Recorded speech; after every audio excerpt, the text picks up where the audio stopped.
Сәлеметсіздер ме, құрметті білімгерлер. Бүгінгі дәрісіміздің тақырыбы грамматика мен тіл дамыту. Лекцияның мақсаты мен міндеттеріне келетін болсақ, грамматиканы оқытудың ғылыми негіздері, грамматика сабақтарында мақсаты мен міндеті. Грамматика тіліміздегі сөздердің түрленуі, байланысу арқылы сөйлем құрау жүйесі, соның әдіс тәсілдері мен заңдылықтары. Грамматика тілдің ішкі құрылымы туралы ғылым.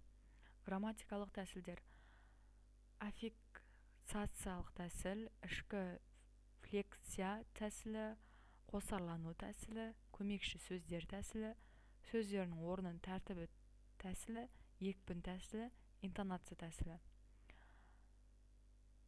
Аффиксация тәсілі түбірге немесе негізге аффикстер жалғау арқылы грамматикалық мағынаны берілуі. Ішкі флексия тәсілі түбірдің дыбыстың құрылымын өзгеру арқылы грамматикалық мағынаны білдіру тәсілі. Қосарлану тәсілі екі сөздің қосылуында грамматикалық мағынаны білдірудің тәсілі ретінде қызмет етеді.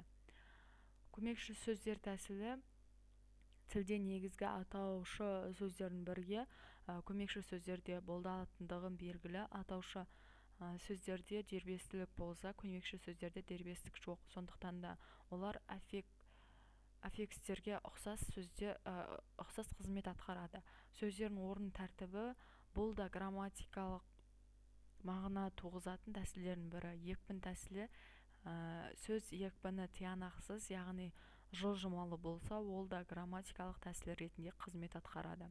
Интонация тәсілі екпін сөзге қатысты болса, интонация фразаға, сөйлемге қатысты болады. Грамматикалық мағыналардың білдірудің тәсілдері алуан түрлі. Оларды екі топқа бөлінеді. Бірінші синтетикалық тәсілдер: аффиксация, ішкі флексия, екпін, қосарлану. Екінші аналитикалық тәсілдер: мұнда көмекші сөздер, сөздердің орын тәртібі, интонация жатады.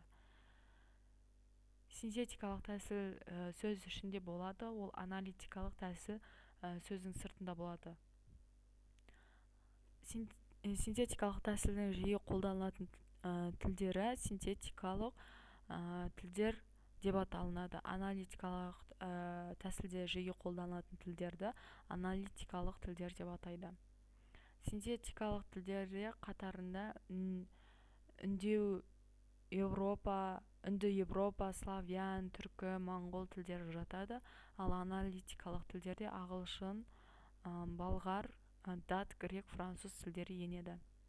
Тілді дамыту сабағында қолданатын негізгі әдістер: берілген шығармалар туралы әңгімелер, балаларға түсінікті мәнерлі дауысты ырғағына келтіріп оқып беру, сабаққа атрибуттар қолдану, берілген шығармалар бойынша рөлге бөліп орындау, әңгіменің, ертегінің, өлеңнің мазмұнын талдау әдістері, Қазақстан Республикасының мемлекеттік рәміздері туралы мәліметтер беру, туған жерге, елдің әдеп-ғұрпына деген сүйіспеншілікке тәрбиелеу.